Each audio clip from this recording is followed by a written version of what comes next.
Salomon édifia encore sa demeure royale, ce qui dura 13 années jusqu'à ce qu'il l'eût entièrement parachevé.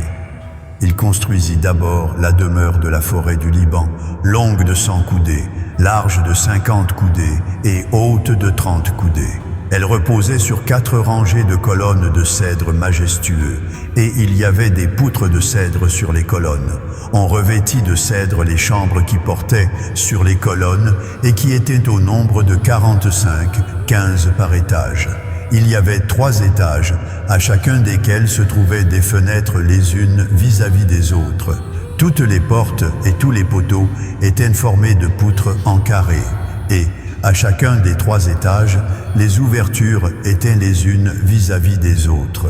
Il aménagea le portique des colonnes, long de 50 coudées et large de 30 coudées, et un autre portique en avant avec des colonnes et des degrés sur leur front. Il aménagea le portique du trône, où il rendait la justice, le portique du jugement. Et il le revêtit de cèdre depuis le sol jusqu'au plafond. Sa demeure d'habitation fut construite de la même manière, dans une autre cour, derrière le portique. Et il édifia une demeure du même genre que ce portique pour la fille de Pharaon, qu'il avait prise pour épouse. Pour toutes ces constructions, on employa de magnifiques pierres, taillées d'après des mesures précises, sciées avec la scie, intérieurement et extérieurement, et cela depuis les fondements jusqu'aux corniches, et en dehors jusqu'à la grande cour. Les fondements étaient en pierre magnifique et de dimension grandiose, en pierre de 10 coudées et en pierre de 8 coudées. Au-dessus, il y avait encore de magnifiques pierres, taillées d'après des mesures, et du bois de cèdre précieux. La grande cour avait dans tout son circuit 3 rangées de pierres de taille et une rangée de poutres de cèdre, comme le parvis intérieur de la demeure de Yahweh et comme le portique de la demeure. Le roi Salomon fit venir de Tyr Hiram l'artisan, fils d'une veuve de la tribu de Nephtali et d'un géniteur tyrien qui travaillait l'airain. Hiram était rempli de sagesse, d'intelligence et de savoir-faire pour réaliser toutes sortes d'ouvrages d'airain. Il arriva auprès du roi Salomon et il exécuta tous ses ouvrages. Il façonna les 2 colonnes d'airain. La première avait 18 coudées de hauteur et un fil de 12 coudées mesurait la circonférence de la seconde. Il fondit 2 chapiteaux d'airain pour poser sur les sommets des colonnes. Le premier avait 5 coudées de hauteur et le second avait 5 coudées de hauteur.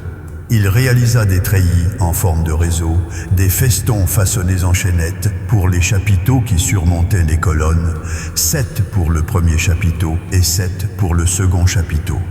Il disposa 2 rangs de grenades autour de l'un des treillis pour couvrir le chapiteau qui surmontait une des colonnes. Il procéda de même pour le second chapiteau.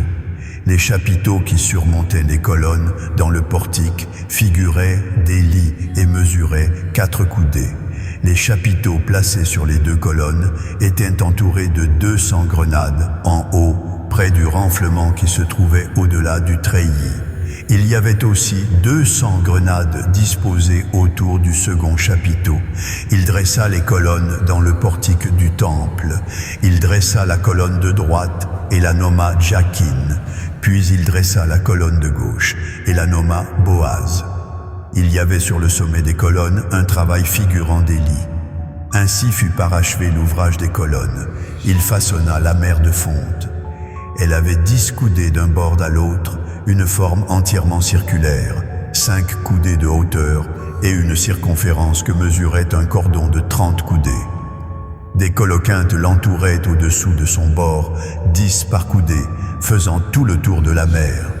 Les coloquintes, disposées sur 2 rangs, étaient fondues avec elles en une seule pièce. Elles reposaient sur 12 bœufs, dont 3 tournés vers le nord, 3 tournés vers l'occident, 3 tournés vers le midi et 3 tournés vers l'orient. La mer était sur eux et toute la partie postérieure de leur corps était en dedans. Son épaisseur était d'un palme et son bord, semblable au bord d'une coupe, était façonné en fleurs de lis. Elle contenait 2000 battes. Il façonna les 10 bases d'airain. Chacune avait 4 coudées de longueur, 4 coudées de largeur et 3 coudées de hauteur. Voici en quoi consistaient ces bases. Elles étaient formées de panneaux, liés au coin par des montants. Sur les panneaux qui étaient entre les montants, il y avait des lions, des bœufs et des chérubins. Et sur les montants, au-dessus comme au-dessous des lions et des bœufs, il y avait des ornements qui pendaient en feston. Chaque base avait 4 roues d'airain avec des essieux d'airain, et aux 4 angles étaient des consoles de fonte au-dessous du bassin et au-delà des festons. Le couronnement de la base offrait à son intérieur une ouverture avec un prolongement d'une coudée vers le haut.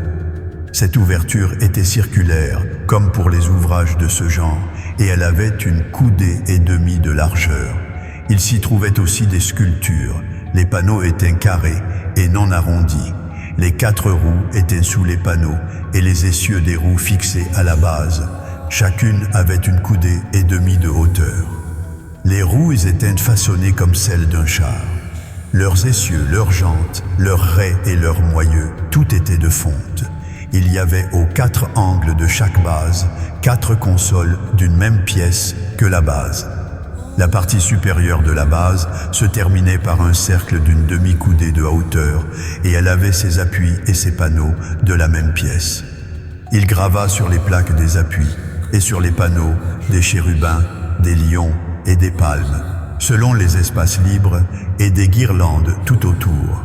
C'est ainsi qu'il façonna les 10 bases. La fonte, la mesure et la forme étaient identiques pour toutes. Il façonna 10 bassins d'airain. Chaque bassin contenait 40 baths. Chaque bassin mesurait 4 coudées. Chaque bassin reposait sur l'une des 10 bases. Il plaça 5 bases sur le côté droit de la demeure et 5 bases sur le côté gauche de la demeure. Et il plaça la mer du côté droit de la demeure, au sud-est. Hiram façonna les cendriers, les pelles et les coupes. Ainsi Hiram paracheva tout l'ouvrage que le roi Salomon lui fit réaliser pour la demeure de Yahweh. 2 colonnes avec les 2 chapiteaux et leurs bourrelets sur le sommet des colonnes, les 2 treillis pour couvrir les 2 bourrelets des chapiteaux sur le sommet des colonnes, les 400 grenades pour les 2 treillis, 2 rangées de grenades par treillis pour couvrir les 2 bourrelets des chapiteaux sur le sommet des colonnes, les 10 bases et les 10 bassins sur les bases, la mer et les 12 bœufs sous la mer, les cendriers, les pelles et les coupes. Tous ces ustensiles que le roi Salomon fit réaliser à Hiram pour la demeure de Yahweh étaient d'airain poli. Le roi les fit fondre dans la plaine du Jourdain dans un sol argileux, entre Sukkot et Tsartan. Salomon laissa tous ces ustensiles sans vérifier le poids de l'airain, parce qu'ils étaient en très grande quantité. Salomon fit encore tous les autres ustensiles pour la demeure de Yahweh. L'autel d'or, la table d'or sur laquelle on disposait les pains de proposition, les chandeliers d'or pur, 5 à droite et 5 à gauche, devant le sanctuaire, avec les fleurs, les lampes et les mouchettes d'or, les bassins, les couteaux, les coupes, les tasses et les brasiers d'or pur, et les gonds d'or pour la porte de l'intérieur de la demeure à l'entrée du lieu très saint, et pour la porte de la demeure à l'entrée du temple. Ainsi fut parachevé tout l'ouvrage que le roi Salomon réalisa pour la demeure de Yahweh. Puis il apporta l'argent, l'or et les ustensiles que David, son géniteur, avait consacrés, et il les déposa dans les trésors de la demeure de Yahweh.